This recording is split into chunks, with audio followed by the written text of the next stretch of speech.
Ulrich Atineou, bonsoir. Bonsoir à Satuné Diossou et bonsoir à tous. Je vais vous voir renfrogner de mine après avoir écouté longuement un morceau qui parle de mariage. Ça dit que vous tenez en aversion le mariage. Non, pas du tout. Si c'était le cas, je n'allais pas me marier. J'allais préciser, merci de le dire.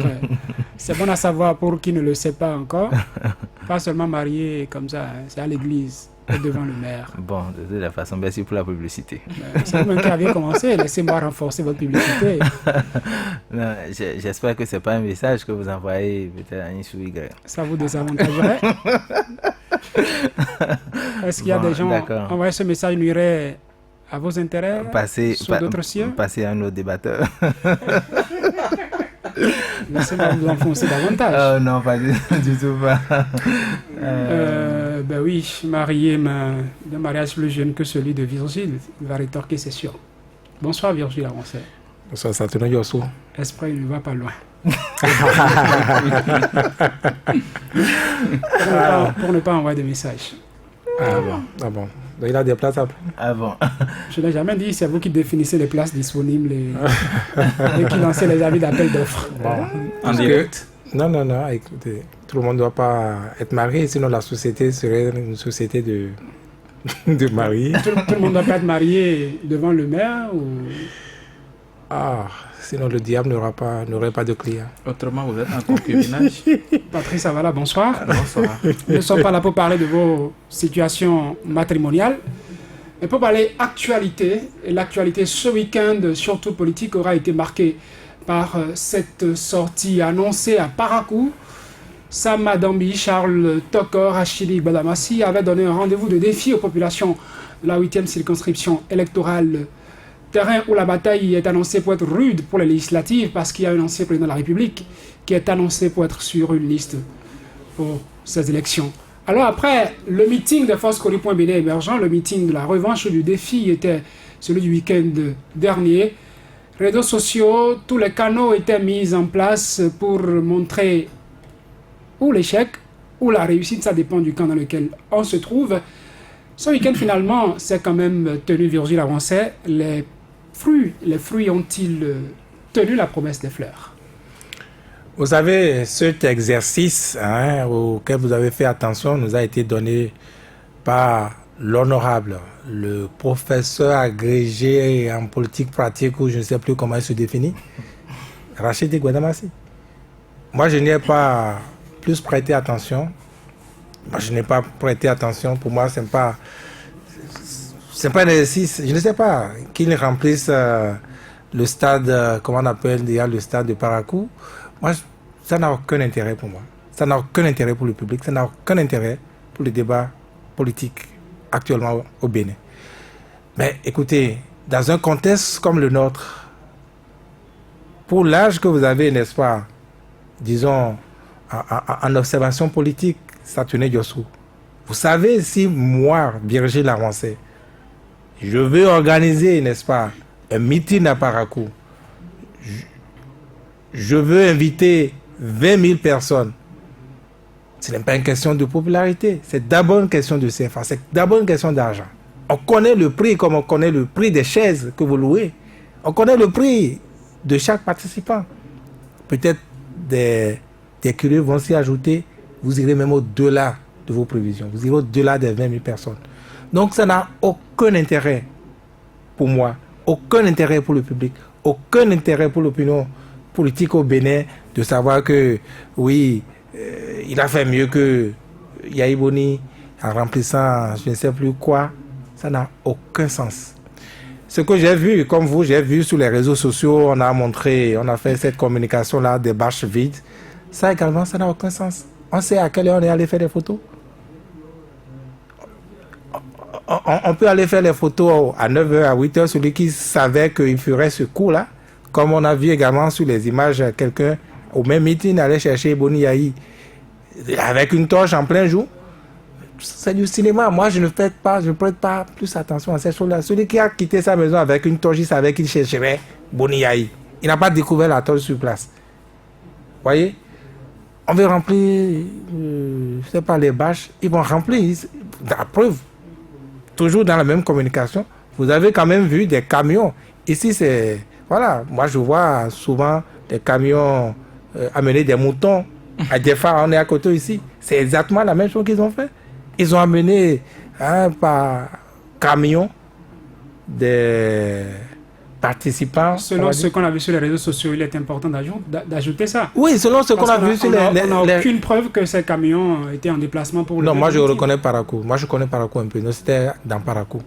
Et donc, pas trop de débat là-dessus. Donc, si quelqu'un veut le faire, tout le monde connaît le prix et ils savent, vous êtes journaliste, quand vous allez, c'est de l'après-meeting qui parle. Partout, ils distribuent de l'argent. Qui 1000 francs, qui 2000 francs. Les chauffeurs prennent de l'argent pour le convoyage. Donc, c'est connu, c'est une industrie. Si vous voulez, ils allaient faire mieux encore que ce qui s'est passé. Donc, personnellement, ça n'a aucun intérêt n'est-ce pas, de se prononcer sur ce qui s'est passé à Parakou. Est-ce que John Brier a battu je ne sais qui? Je n'ai aucun intérêt là-dedans. Ça, c'est la marque déposée de Gbadamassi. C'est la marque... Je crois que Gbadamassi a déjà dit, hein, moi je me trompe, Gbadamassi, c'est le type de politique qui vous amuse. C'est le type de politique qui n'a rien d'autre, de mon point de vue. Hein. Il n'a pas mieux à faire. Il n'a pas mieux à faire. Et si vous le suivez... Vous pensez qu'il n'a vraiment pas mieux à faire ou bien ce qu'il utilise, ce qu'il fait participe de sa stratégie à lui? Oui, c'est la stratégie de son rang. Il prend ça comme étant une démonstration de force. Je suis d'accord, mais à part ça... Et vous savez qu'en politique, il y a la popularité qui compte. Quand vous devrez être porté par quelqu'un, quel est votre poids électoral, c'est important. Mais ce n'est pas à ça, là, je vous dis encore une fois, ce n'est pas à ce genre de meeting qu'on peut mesurer le poids d'un homme politique. Gbadamassi, certes, oui, je me rappelle encore les années en 2010 notamment, où au plus fort de son impopularité, on va dire, enfin, de son désamour avec Boni Yayi, j'allais dire, j'étais allé à Parakou, j'ai sondé le terrain, avec son Dieu Baka, il était quand même encore populaire. Il contrôlait bien les jeunes. Parce que moi, j'ai peut-être un défaut, je n'en sais rien, d'interroger les gens, de discuter avec les gens. Voilà, de me passer comme curieux, comme ça, et vous apprenez. Aujourd'hui, je n'ai pas été à Parakou ces derniers temps, je ne sais pas, mais je sais que la morosité... Vous connaissez ce fameux quartier, son quartier à Parakou, le quartier Banikani, où il y a l'Assemblée, il a même de siège, sa photo au mur, on dit le Parlement du quartier Banikani. J'y ai pris par là quelques fois et j'ai vu. Vous avez peut-être fait votre sondage dans ce quartier? Non, si c'est dans ce quartier que j'étais allé, ça aurait tout faussé. Ça aurait tout faussé parce que sans doute ce n'est que ses amis, ses admirateurs qui sont dans ce... Mais il faut avouer que Rachid Gbadamassi, juste en ces temps-là, en tout cas, avait cette popularité à Parakou. Que vous l'aimez, que vous ne l'aimez pas, je ne sais pas ce qui fait son secret, mais il avait ça. Aujourd'hui, le challenge est différent. Il a contre lui, disons, la misère, la difficulté, le quotidien difficile que partagent tous les Béninois. Il a contre lui Boni Yayi, puisque désormais il faut arbitrer entre lui et Boni Yayi. C'est un challenge, il n'y a pas que lui, n'est-ce pas? Même si on va dire à Parakou, le gouvernement ou le régime a quelques atouts, même si à Parakou aussi, on vous dit que les routes qu'on y retrouve, parce que Parakou a changé, hein, je ne sais pas si vous êtes rendu ces derniers temps. C'était en début d'année, en janvier. Voilà, pour ceux qui connaissent Parakou, l'entrée c'était le carrefour Hubert Maga, mais désormais l'entrée s'est déplacée. L'entrée c'est non loin de la première station d'essence que vous trouvez dans la brousse avant d'entrer. La ville est venue jusqu'à ce niveau désormais grâce à une douce voie, n'est-ce pas, éclairée en lampe solaire, etc., etc. Donc, mais qu'est-ce que les populations vous disent? Ils appellent ces voies merci Boni Yayi. Merci Boni Yayi. Donc, on ne peut pas encore savoir, de mon point de vue, vers qui ça va pencher. Est-ce que, donc, un meeting, remplissage donc des appartements pour démontrer ça, pour moi, ça ne fait pas un grand baromètre. Vous pensez que si c'est sans intérêt, comme le disait Virgile Patrice Avala, quand on sait que la polémique a commencé, sinon le défi a été lancé par le même Rachid Gbadamassi sur les réseaux sociaux en disant qu'il retourne au laboratoire pour sortir son artillerie qui serait plus lourde que ce qu'on a observé. Et qu'à partir de là, même sur les réseaux sociaux, des conversations dans des groupes dans lesquels on pouvait retrouver Rachid Gbadamassi sont relayés en audio. On écoutait, au-delà des injures, ce défi qu'il lançait. Il a dit avant l'Assemblée nationale que la bataille sera sur le terrain. Si réellement Rachid Gbadamassi ne réussissait pas à remplir le stade de Parakou, est-ce que là, il n'y aurait pas matière à dire, ben voilà l'homme? Je pense que le rendez-vous de ce week-end, un rendez-vous, si nous devons nous en tenir aux informations qui sont publiées dans les réseaux sociaux, n'étant pas sur place à Parakou, qu'on peut dire manqué. Manqué en ce sens que l'honorable député Rachid Gbadamassi, qui a autour de lui toute une personnalité, toute une gamme de personnalités. On a cité Sama Dambi, on a cité Charles Toko, l'actuel maire de la commune de Parakou. Je pense que on devait avoir un stade rempli. Et vous ne l'avez pas vu, vous? De toutes les façons, les images que j'ai vues sur les réseaux sociaux. Il faut préciser, parce que sur les réseaux sociaux, j'allais en venir avec Ulrich. Oui, on va nuancer. On va le faire passer sur les réseaux sociaux. Il y a eu tard dans la soirée d'hier d'autres images qui venaient et qui montraient quand même qu'il y avait de l'affluence. Et pour vérifier, même ici, j'avais demandé qu'on se rabatte. C'est vrai que nous ne sommes pas là-bas, mais il y a quand même notre correspondant Bogo Alibori qui est dans la ville, qui est allé vérifier, qui a dit quand même que le meeting a pu drainer du monde. Au-delà de ces bâches vides dont les photos ont été prises à un moment. Ça dépend de l'heure à laquelle vous prenez les photos. Voilà. Donc, et ça dépend de vos intérêts. Et ça dépend aussi de la stratégie, les dernières stratégies mises en place, parce que l'information nous est parvenue selon laquelle on serait allé fermer des marchés pour faire sortir les occupants pour aller assister au meeting. Je n'en sais absolument rien, mais j'ai quand même lu ces informations sur les réseaux sociaux. J'ai également lu sur les réseaux sociaux qu'on a drainé du monde par les camions. Vigile faisait allusion à cela tout à l'heure. Est-ce des images récentes qui sont diffusées dans les réseaux sociaux?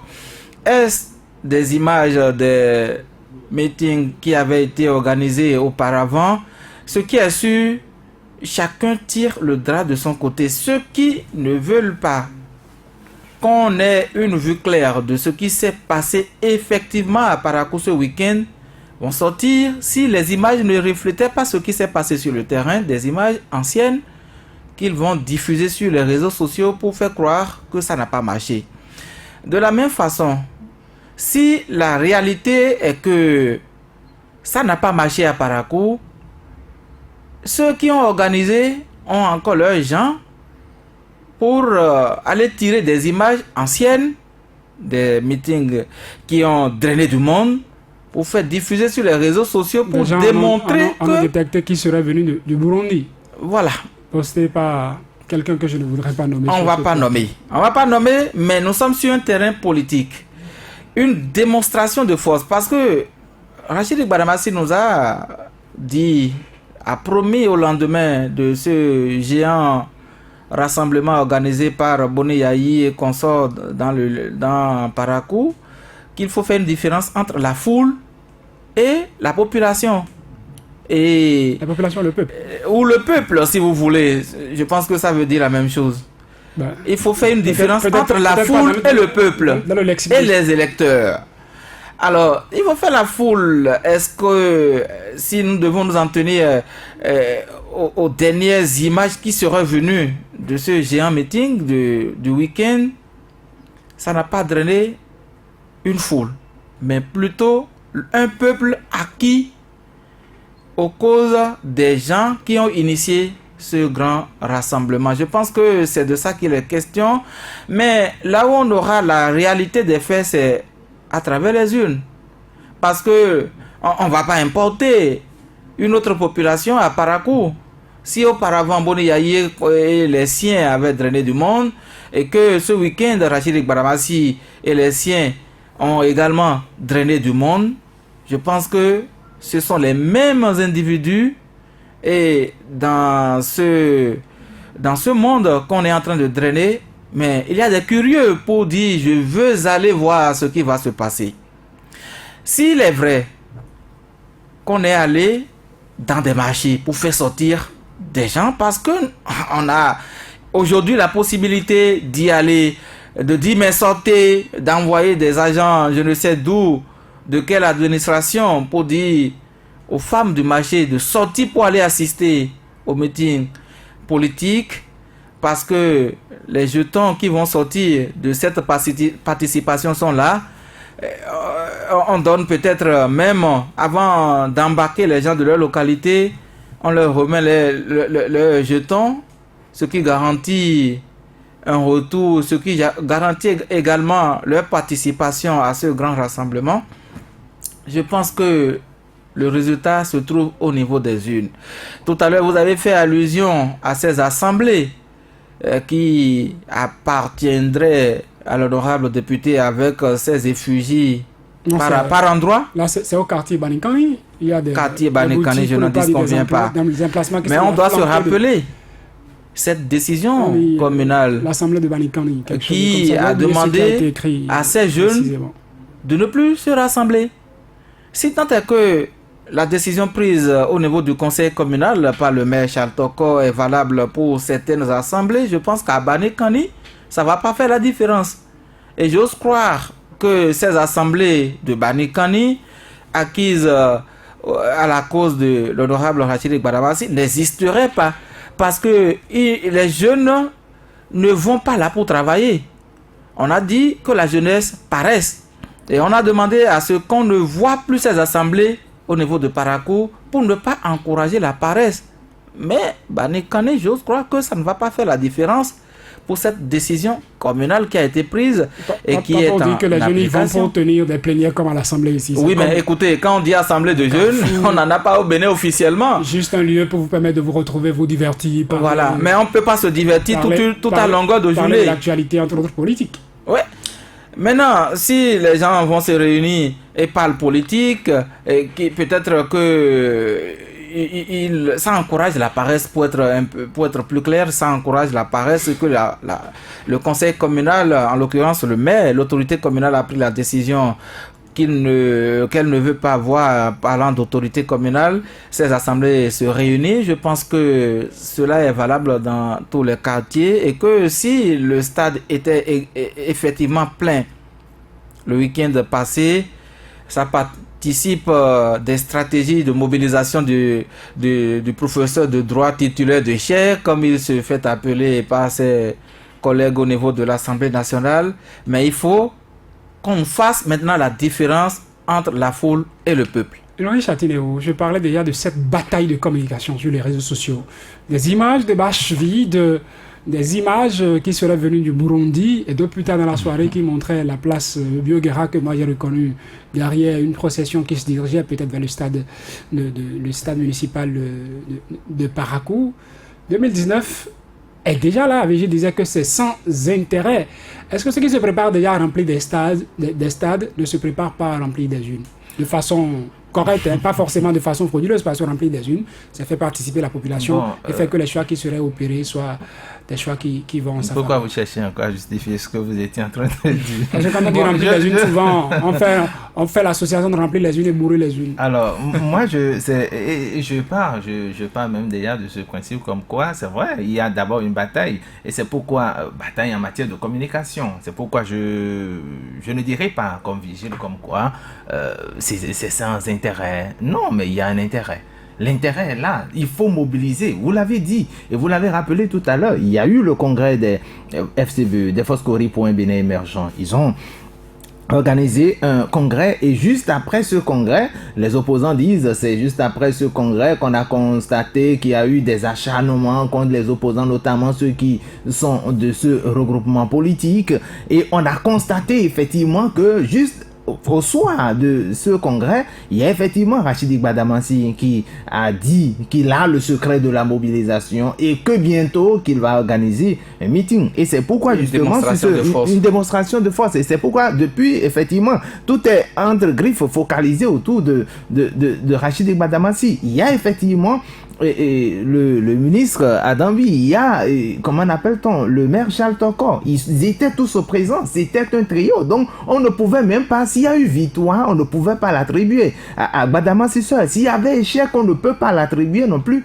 à Gbadamassi. Donc, je dis, cette rencontre était une rencontre de taille. Ils avaient des ministres à leur côté aussi. Ils avaient des ministres, il y a le préfet également. Donc, je pense personnellement que c'était donc...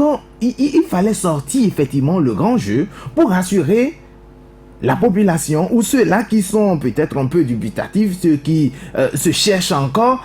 Oui, parce que est-ce que c'est pour... il faut se pencher du côté de Boni Aï ou il faut se pencher du côté de Gbadamassi. Ceux qui hésitent encore, il faut leur dire, écoutez, la victoire est de ce côté. Si vous voulez vraiment vous retrouver dans la catégorie où vous voulez vous retrouver dans le camp des vainqueurs, venez de notre côté. Il fallait effectivement cette bataille-là.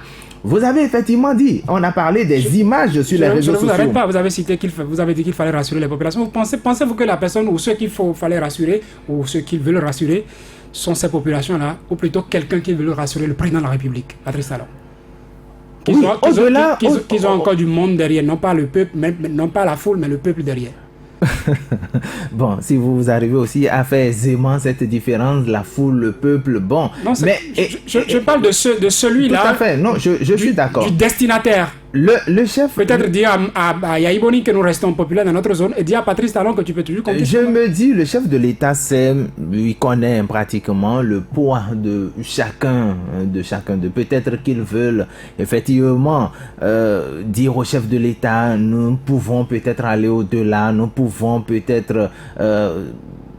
faire mieux que ce que vous pensez. Sinon, le chef de l'État, le président Patrice Talon, c'est ce que chacun de ceux-là, ce qu'il pèse aujourd'hui en matière d'électorat. Donc, je dis, le chef de l'État, rassurer le chef de l'État, oui, mais également peut-être permettre à ceux-là qui sont un peu hésitants c'est-à-dire, c'est quand même une opération de charme. D'accord, c'est une opération de charme pour dire, écoutez, vous êtes en train d'hésiter, vous êtes en train de choisir la mauvaise personne.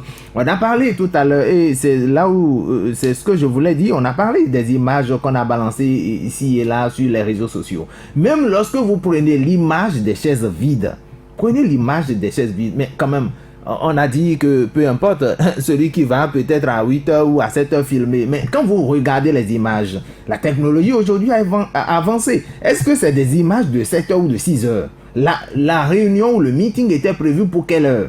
Mais c'est des questions qu'il faut se poser. Même si le meeting était prévu pour 9h, on sait que les meetings n'ont jamais commencé, ou presque jamais commencé à l'heure. D'accord. Et vous savez également que le secret de la mobilisation, comme l'ont dit mes prédécesseurs, mais c'est l'argent. C'est l'argent, ils savent. Dans ce contexte particulier, où les populations même défient Gbadamassi, est-ce qu'elles ne pouvaient pas sursaut d'orgueil, dire quel que soit ce que vous allez débourser, parce qu'on veut vous défier, vous prouver que oui, nous restons bons, il y a une population sur le terrain, vous aurez beau distribuer des milliards, on ne viendra pas, on prouvera au monde que vous ne valez plus ce poids-là. Il y a une réalité, il y a une réalité également au nord. Il y a une réalité au nord. Au nord, enfin, dans de cette entreprise. C'est pas du régionalisme.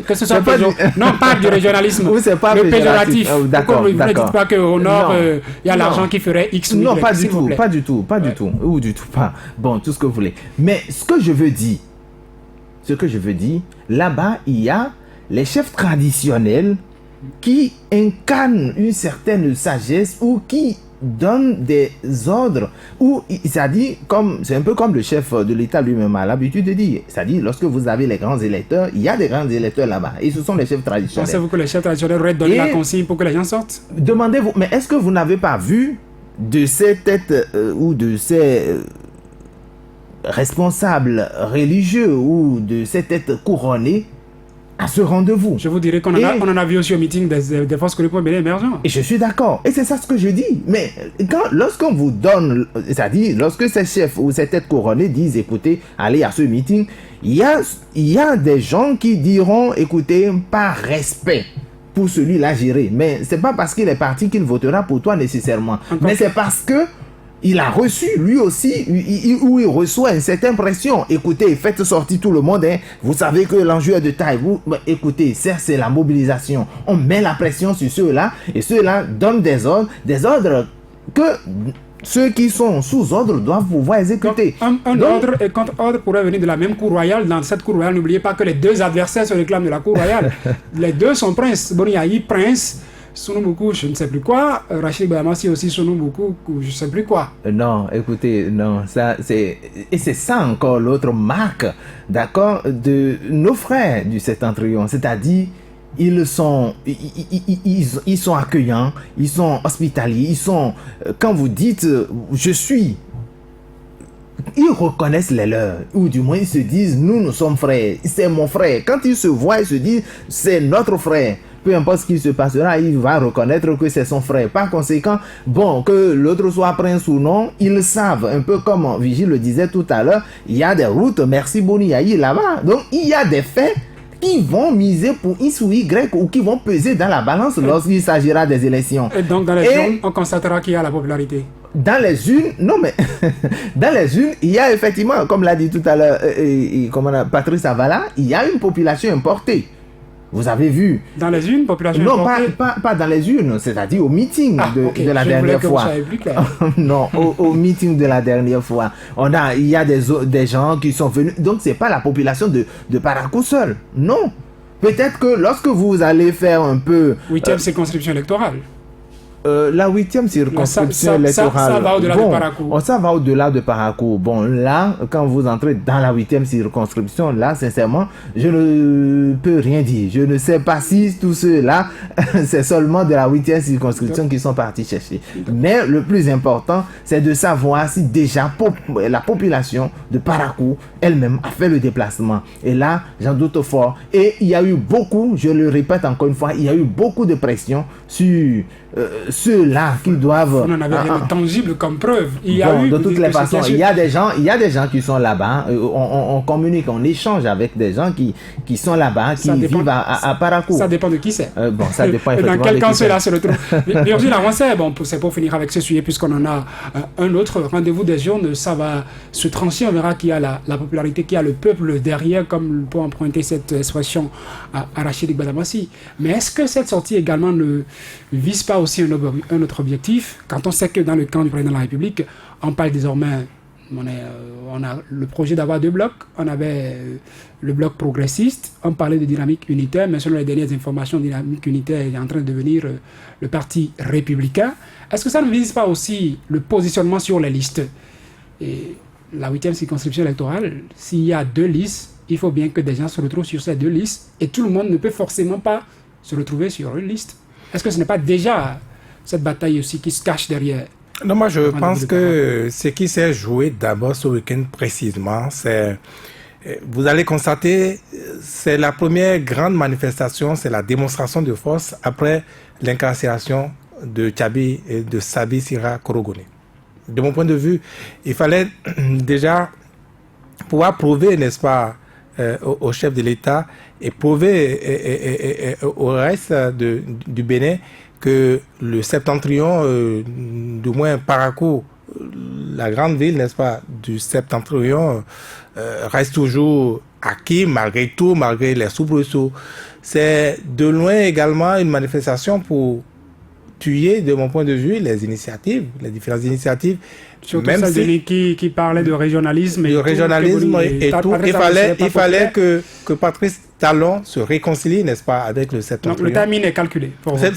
C'est très bien calculé. D'ailleurs, j'ai pu discuter avec certains acteurs du meeting, certains acteurs donc de l'organisation. On ne m'a pas dévoilé que c'est dans cet objectif-là, mais ça se lit très bien.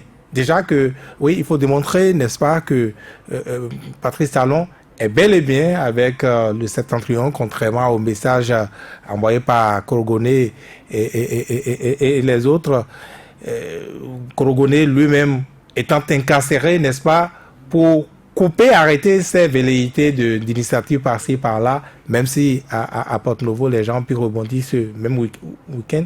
Donc c'était au-delà même de l'enjeu électoral, ce pan politique-là également qui était en train d'être réglé. Oui, effectivement, vous voyez ce qui va se passer par rapport au bloc, pour en venir à votre question.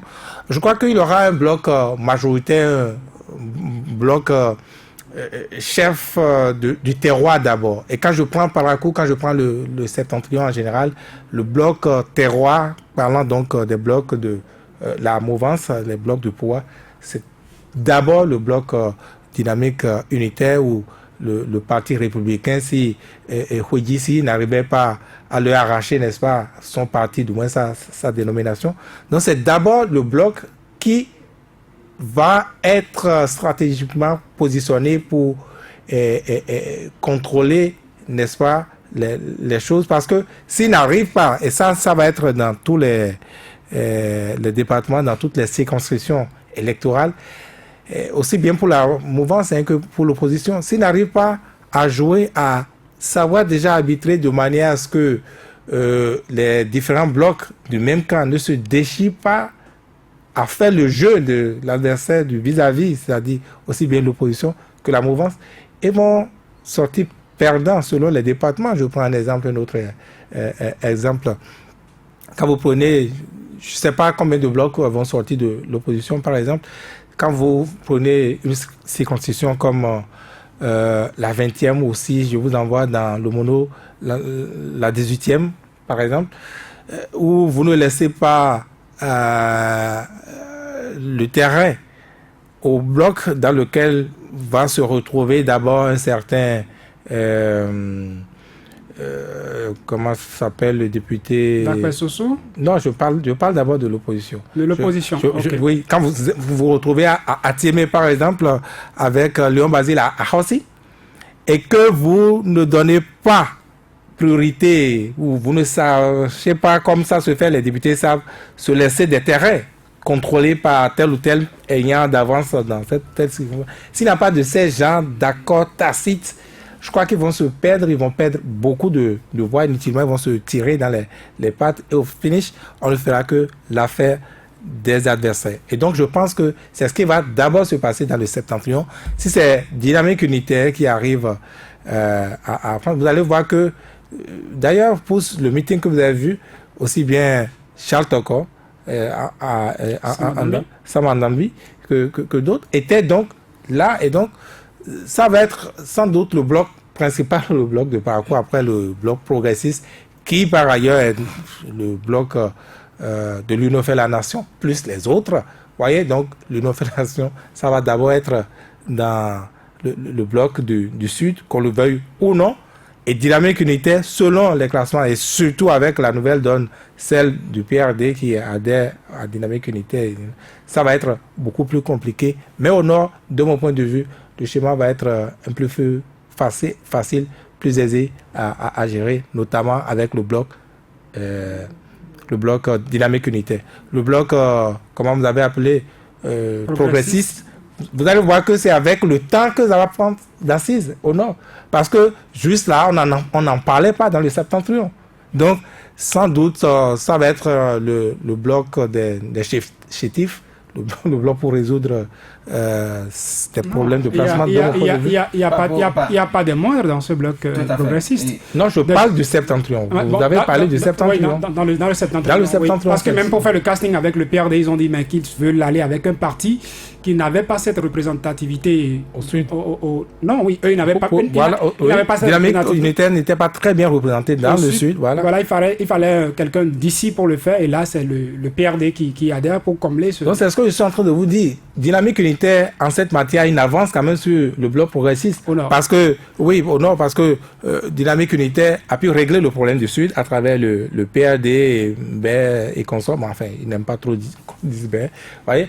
Mais le bloc... Parce que ça ressemble au bruit d'un animal. C'est vous qui parlez. Moi, je me suis arrêté depuis. Vous l'avez dit, Bénin en route. Voilà. C'est pas le bear comme l'autre. Vous savez que vous devez rappeler toujours un mouton. Donc, le bloc progressiste a un retard à combler, par exemple, dans le septentrion.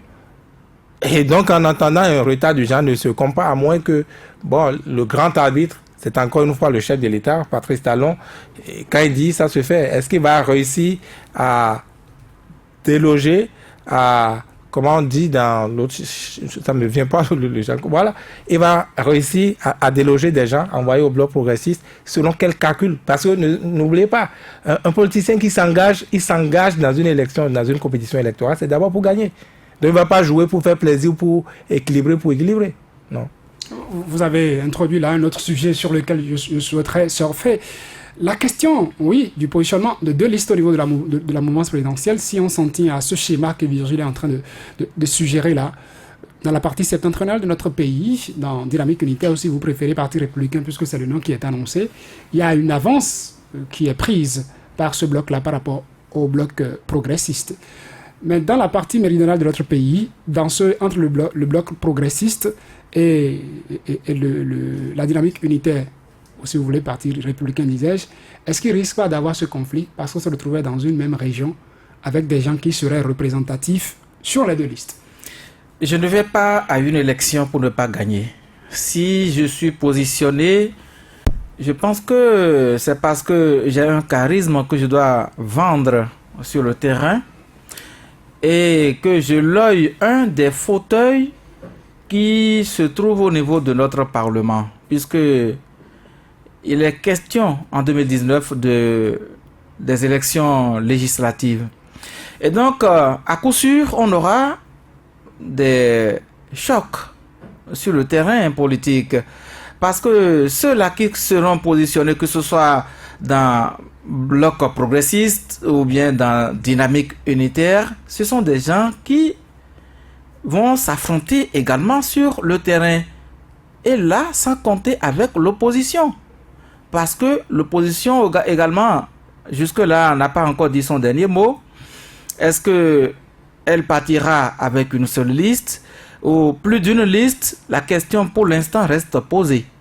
Mais ce qui est sûr aujourd'hui, nous savons que autour du chef de l'État, il y a deux blocs qui se forment pour aller à ces joutes électorales. Et je pense que quelle que soit la circonscription électorale que nous allons prendre, ceux qui seront positionnés sur ces listes iront à la bataille de ces sièges de l'Assemblée nationale. Ils iront à la conquête. Ils vont rechercher, ils vont démontrer une force qu'ils ont dans leur localité aux chefs qui les auraient positionnés sur ces différentes listes-là. Donc il va de soi que pendant la campagne électorale qui s'annonce, déjà parce qu'avec tous ces mouvements que nous constatons sur le terrain, c'est déjà les prémices de la campagne électorale pour ces législatives, il va donc de soi qu'on ait des rivalités, je dirais peut-être amicales sur le terrain, parce qu'on appartient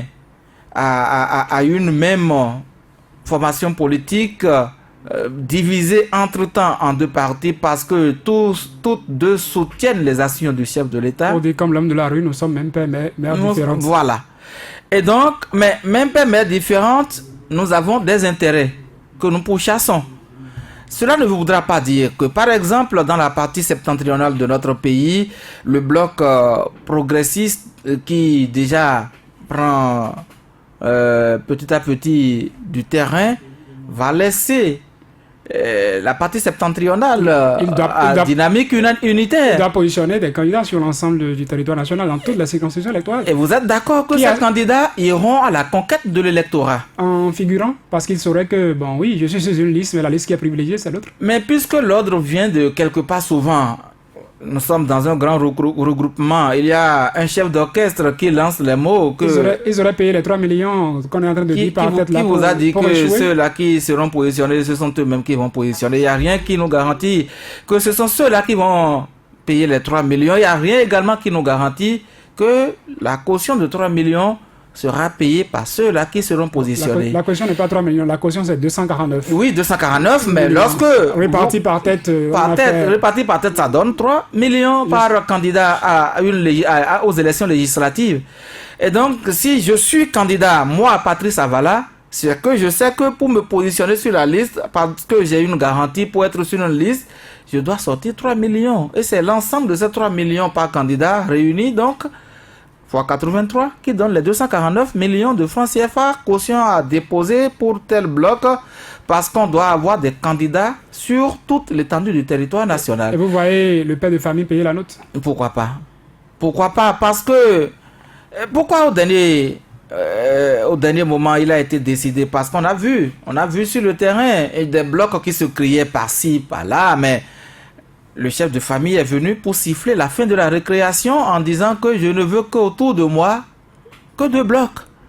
Et figurez-vous qu'au dernier moment, que l'ordre vienne encore de ce chef de famille pour dire, dans telle zone, j'aurais souhaité que ce soit tel bloc qui mouille correctement le maillot et l'autre bloc serait là pour lui servir d'appui, parce qu'on sait que les gens qui sont positionnés sur cette liste-là ne sont pas à même à se faire élire. Dans ce match amical, il y a quand même une question qu'on pourrait perdre de vue. Oui. Les 10% qu'il faut avoir au plan national.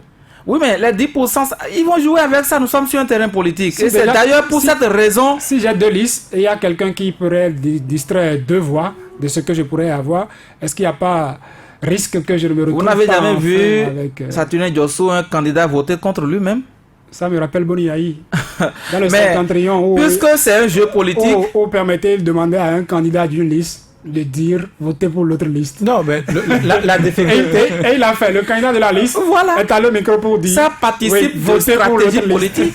La difficulté, c'est déjà d'avoir, par exemple, 2 listes de la mouvance, donc du pouvoir, face à une seule liste du moins de l'opposition. Pour l'instant. Si c'est ce schéma-là, il n'a rien à faire ce que nous disons, à savoir aller négocier selon les circonscriptions, selon donc la popularité des candidats, n'est-ce pas, sur telle ou telle liste. Il n'a rien à faire, on ne pourra pas y échapper.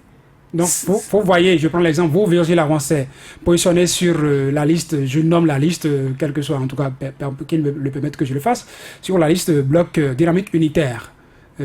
Non, pas dynamique unitaire, le bloc progressiste. À Paracou, sorti pour dire, votez pour Richard Tinéou, qui est sur la liste dynamique unitaire. Non, c'est tellement simple, on n'a même pas besoin de forcément sortir pour dire, votez pour nos adversaires, vous ne faites pas campagne, par exemple. Ça, c'est pas adversaire, hein? Non, vous êtes d'abord des concurrents. Vous partez dans une compétition. Vous avez des enfants, vous avez tout au moins, ou des épouses qui iront voter. Et pour se dire, ben, pas fierté. Si moi je vais voter dans un bureau de vote et on fait le dépouillement, on ne trouve aucune voix pour non, ça ne va pas être à l'absolu. Je ne pense pas. Ça ne va pas être à l'absolu. Mais vous allez voir, enfin, c'est selon le schéma que les stratégies sortiront. Donc, il n'a rien à faire. Ça fait partie, n'est-ce pas, des probabilités pour y arriver, pour sortir la tête de ce schéma qui se dessine apparemment. Mais quand on fait ce débat, Louis Châtillon, on oublie que le code électoral n'est pas encore sorti et que dans le code, sauf erreur de ma part, les alliances ne vont pas aux élections. C'est des partis politiques. Donc il faudra que ces blocs-là se formalisent, quitte l'étape de conglomérat, si je me trompe, Vigile pourra rectifier, quitte l'étape d'alliance pour devenir parti politique. Nous sommes en train de rentrer dans la marge des 8 mois avant la législative.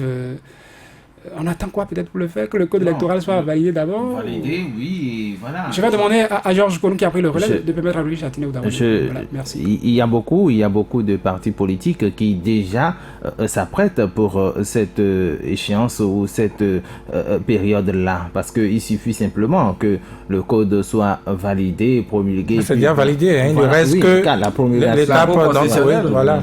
Non, c'est ça ce que je dis. La Cour du chef de l'État. Qui renvoie au Parlement quand même pour quelques corrections. Le Parlement, les députés sont retrouvés en attendant, le chef de l'État un peu, voilà. Et ça va vite. La Cour a rendu la décision la semaine dernière. C'est une formalité. Et c'est ça ce que je dis. Que c'est fait. Voilà. Bon, voilà. Donc, si on considère effectivement que c'est fait, c'est dire qu'il y a les partis politiques qui s'apprêtaient déjà parce qu'ils savent qu'il doit y avoir un quota par arrondissement ou département. Par conséquent, ils vont simplement déposer. Je crois que beaucoup, moi j'ai échangé avec des gens, enfin, je veux donner aucun nom de parti. Mais pourquoi vous hésitez à donner des noms? Non, parce que j'ai, par exemple, on ne cite pas ces sources d'information. Je suis d'accord. Les auteurs ne sont pas dans vos têtes. Par certains, on rappelle des notions élémentaires de droit, rappelez aussi des notions élémentaires de journal. Allez-y, la terreur fait alors son œuvre. Non, pas du tout. Pas du tout. Pas la terreur. Si vous poussez le Richard dévoilé à révéler ses sources d'information. Non, pas source. Nommer des partis, c'est public, ça, c'est connu. D'accord, le Richard Tinéou, allez-y. Alors, donc, on parlait du récépissé, par exemple, du parti Foscori pour un bien émergent. Ils ont dit, nous n'avons pas encore le récépissé. Je parlais avec un cadre du parti, il dit, nous n'avons pas encore le récépissé, mais nous nous apprêtons déjà pour déposer quand ils vont dire que désormais le code est validé, nous allons déposer, ou c'est-à-dire nous allons encore, c'est-à-dire actualiser ou nous mettre en règle vis-à-vis du code pour qu'on ne dise peut-être pas demain que c'est parce que nous avons effectivement un parti, mais il y a déjà le nouveau code qui a été promulgué et que nous ne sommes pas en règle par rapport à ça et que c'est pour cette raison que nous ne pourrions pas aller aux élections. Donc, ils ont déjà de l'avance par rapport aux choses. Et justement, quand vous parlez de ces partis politiques qui vont se retrouver sur ou dans la même circonscription, dans des zones où ils auront des difficultés, notamment parlant des regroupements du pouvoir ou de la mouvance présidentielle, je dis, écoutez, le chef de l'État aujourd'hui a réussi à faire quelque chose. Ce qu'il a réussi à faire, il a en fait changé le visage de l'échiquier politique béninois. Cela voudra dire, les élections, les dernières élections ou les élections à venir ne seront jamais comme les élections passées, ou du moins, c'est-à-dire pour caricaturer un peu, ce que nous avons connu par le passé. Je prends par exemple les élections de 2015. Les élections de 2015, c'était déjà les législatives. Voilà. En matière de nombre de partis. Non, oui, en matière de nombre de partis, même au-delà des partis politiques. Il y a des gens, par exemple, quand je prends le zoo, il y a des gens qui ne connaissent que le logo de la Renaissance du Bénin. Et c'est en fonction de ça, ils vont aux élections pour voter. C'est en fonction du logo. Il n'y a pas de campagne chez eux, ou du moins quand bien même vous faites campagne, ils savent qu'à la dernière minute, quand je serai en face, qu'il y ait qu'il y ait la carte du Bénin où ça dit le soleil. C'est pas n'importe quelle carte, hein. Non. La carte en brique, le Bénin en construction.